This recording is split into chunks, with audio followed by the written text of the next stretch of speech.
Good morning everyone! So ako pala ang inyong car agent at vlogger na rin from UMC Caloocan. Ako ang inyong kamitsi, si Jury. Okay, sa umaga pong ito, magkaroon tayo ng quick walk-around presentation ng ating all-new Mitsubishi Triton. Okay, pause lang kayo, sandali. Pero alam nyo mga kamitsi, ang ide-demo ko sa inyo ngayon ang ating Triton GLX 2-wheel drive automatic transmission. Simulan na po natin. Lapit ka ng konti, Earl. Oops, tama na dyan. Alam niyo ba mga kamitsi, ang ating Mitsubishi Triton is awarded from ANCAP with 5-star safety ratings. Astig po tayo doon. Ngayon, dito na po tayo sa harapan. Ang ating dynamic shield design is tougher and bolder appearance na. Full duct for better airflow. So, nakikipagkompetensya talaga siya pagdating sa design sa ating mga competitors. Pagdating naman po sa front lights, meron tayong DRL, headlamps, and fog lamps. It adds character and style, and also, it gives visibility day and night. Okay, Earl, diretso na po tayo sa ating engine. Yeah! Okay mga kamitsi, alam nyo ba ang ating Triton is equipped with 2.4 liter 4-in-line with DGT Mavic diesel Euro 4 engine. Maximum horsepower of 183 at 3,500 RPM with the maximum torque of 430 Nm at 2,200 to 2,500 RPM. Okay? Alam nyo ba, ang ating engine is may improvement po. This is what we call piston reduction weight by 15%. Therefore, mas nalelesen ang ating friction ng engine at makakasave tayo ng fuel. At hindi lang po yan, meron din po siyang balancer shaft which is only patented in Mitsubishi engine. It reduces the vibration of our engine, therefore our engine is not stressed.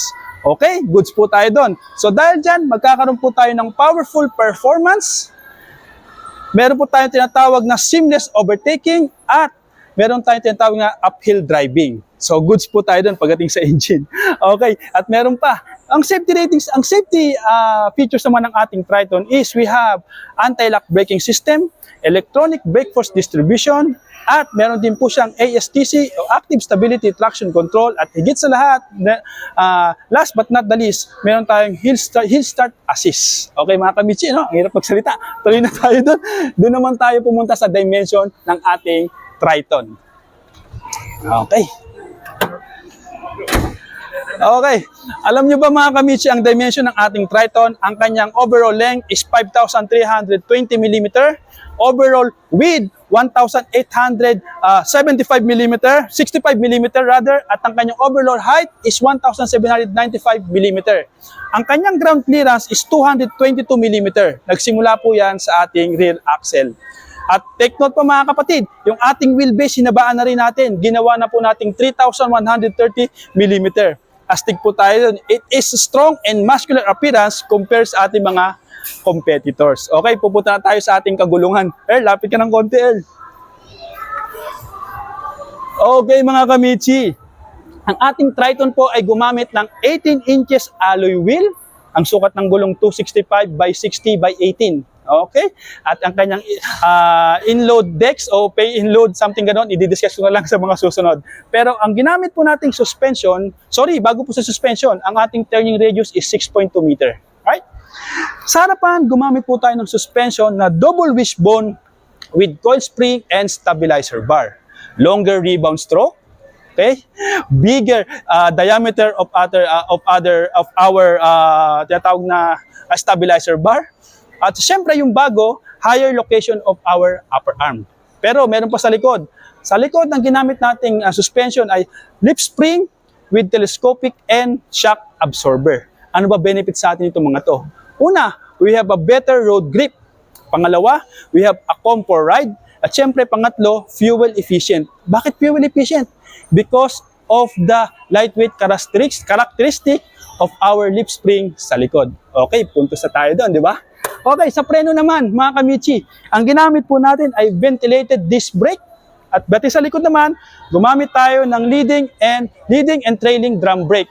It provides better braking performance. Okay? So, tuloy na po tayo mga kamichi. Dito na tayo sa ating power window. Ayan. So, ang ating Triton ay gumamit po ng power window with LED turning signal light. Okay, di ba? Astig, di ba? Okay. So, mga kamichi, pasok na tayo sa loob para makita natin yung loob ng bahay. Ay, ito bahay ng ating sasakyan. Dito tayo sa pintuan, Earl. Okay. Mga kamichi, meron tayong power window switch, central door lock, at syempre kasama na dyan ang interior pads natin na leather with soft pad. Malambot yan. Okay, tingin tayo dito. Merong panel side pockets na rin po. Dito banda, sa kaliwa. Dito. Yan. Ito, no? Okay. At dito naman, meron tayong manual switch leveler ng ating headlights. Okay, ayan po. Yan. Okay. Sir, dito na tayo sa ating seat. Alam nyo ba ang ating Triton ay gumamit ng 3-point ELR seatbelt o emergency locking retractor? Ang ating upuan ay gumamit ng high fabric materials. Oh, ang sarap niyang hawakan, no? At ang ating upuan may 6-way manual seat adjustment. Goods tayo doon. Ngayon, susubukan na po natin umupo sa loob. Okay, El, pasok na ng konti. So, ipapakita ko sa inyo na ang ating steering wheel ay merong tilt and telescopic adjustment steering wheel. Okay, ganda. Meron tayong 3-spoke leather-wrap steering wheel. Wow! Meron tayong multimedia buttons or controls. Meron tayong cruise controls. At hands-free switch na rin. Astig, di ba? So, pagdating naman sa ating multimedia cluster, meron tayong 7 inches instrument meter cluster display. Intuitive and easy to recognize. Panis. So, bumunta na tayo sa ating tinatawag na 8 inches in-vehicle infotainment. Apple CarPlay and Android ready. Astig, meron na po siyang navigation, no? Installed na. Okay, at ito, intuitive and easy to operate. Next, meron tayong siyempre central, tinatawag natin ventilators at ang ating hazard flasher switch. Doon naman tayo sa bandang baba, Sir Earl, sa ating aircon. Alam nyo ba, ang aircon na ginamit natin is Marelli brand. Pinagsamang Calsonic at saka Magneti, tinatawag natin na Marelli, o magkasama na yan, ganon. So, gumamit po tayo ng single zone auto climate control with max cool. Astig. At saka yung pindutan niya, button switch na rin, mga kamichi. O Earl, sasabihin ko rin sa kanila, sa bandang baba ng aircon, meron po tayo ditong power outlets. Ayan, ang power outlet sa baba. Ito, at meron ding USB charging port, Type A and Type C. Sa baba, merong card holder o lagay ng mga barya pag may kumatak, kumukot, tutok sa labas, di ba? So, syempre sa ating transmission, we have 6-speed automatic transmission. Okay, lightweight po siya, kaya fuel efficient. Hand parking brake sa kanan. At syempre, yung ating tinatawag na cup holder, dalawa. Center armrest na rin, soft padded na rin siya, mga kamichi. Ayan, so yung feeling performance, mga kapatid, o yung pakiramdam pag nakaupo sa driver's side, ay talaga namang para kang nakaupo sa, ikaw yung leader. Kitang-kita yung view sa labas, no? Ayan, no? So, 6-way adjustment pa siya. O, pwede mong itaas, pwede mong ibaba. Ngayon, mga kamichi, doon na tayo sa second row, ha? Medyo tutuyan na ako ng laway dito. Okay, tara. Alright. Ay, teka lang, nakabukas pa. Okay. Ayan, kamichi. So, syempre, wala naman ako masyadong ipapakita sa inyo pagdating sa second row natin. Pero gusto ko lang malaman nyo ano ba yung legroom size at headroom size dito. Okay, tara, pasok po tayo, kamichi. Okay, so sa loob, merong hand grip, mga kamichi, no? Pati sa ibabaw. Ayan, sa harapan, ako 5'8 ako, ha? Pero pag upo ko, nakita nyo yung tuhod ko, may clearance pa, siguro mga 1 dangkal pa to. 1 dangkal pa. Pagdating naman sa ulo, oh, ganito pa kalaki yung distance. Okay? Merong center armrest with cup holder. Merong charging port at power outlet sa baba. Okay, kompleto na. At merong isofix na rin to, mga kamichi, para sa baby natin. At yung kanyang seatbelt, 3-point ELR din kahit sa likod. At higit sa lahat, yung comfort. Tignan nyo pag umupo ako, ha. Alam nyo ba, 25 degree yan? decline. So, ibig sabihin, pag umupo ka, hindi ka mangangalay, para ka lang nasa harapan, di ba? So, yung ibang brand, medyo nakaganon, mananakit yung likod nyo. Atin-atin lang yun, ha? Okay, joke. Tuloy na tayo din sa bandang likod, mga Kamichi. Okay, ang ating Triton is with 75 fuel tank. Marami yan kung tayo ay mahilig mag-rides. Ngayon, punta na tayo sa ating bed cargo, mga Kamichi. Dito tayo banda air. Yan. So, ang ating bed cargo, mga Kamichi, sabihin ko lang sa inyo, ito ay may sukat na 1,555 mm length, 1,545 mm width, at 525 mm height. So, suma total, 1.2 cubic meter ang kasya rito. Bubuksan ko para sa inyo. Ayan, so may mga payang ng mga previous, no, mga Kamichi. Ayan.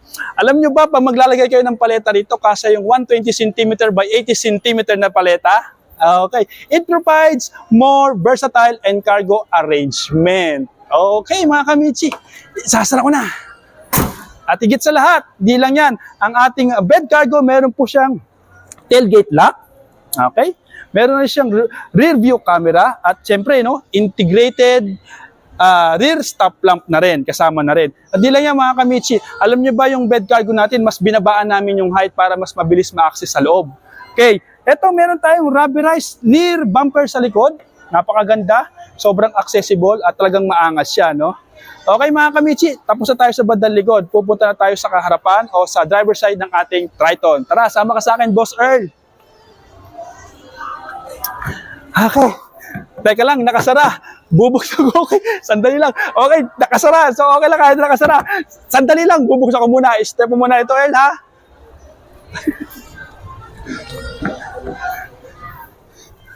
Ayan. Okay. Alright na, mga Kamichi. So, binilis ako na para tayo mainip, ha? So, ayan. Importante kasi makita nyo yung driver side natin, no? Eto, meron tayong bagong mga crush boxes, oh. Look! Ganyang kaangas. At malalong pinaganda ng Triton ang ating mga crush boxes. Soft padded. Push touch, soft touch. Okay? Meron tayong 3 SRS airbag, isa sa passenger, isa sa dalawa sa driver side. Okay. At syempre, soft padded na po sila. At, napay ko tuloy ako, Boss Earl, meron tayong safety features, passenger airbag lock. Ayan, oh.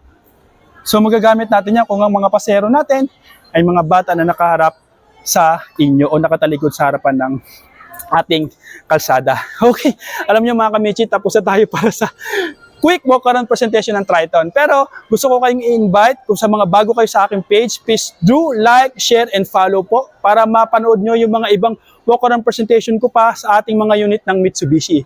So for now, yan lang muna. Mga Kamichi, kung may tanong po kayo, itanong nyo po kay Jury about Mitsubishi. So for now, bye-bye, mga Kamichi!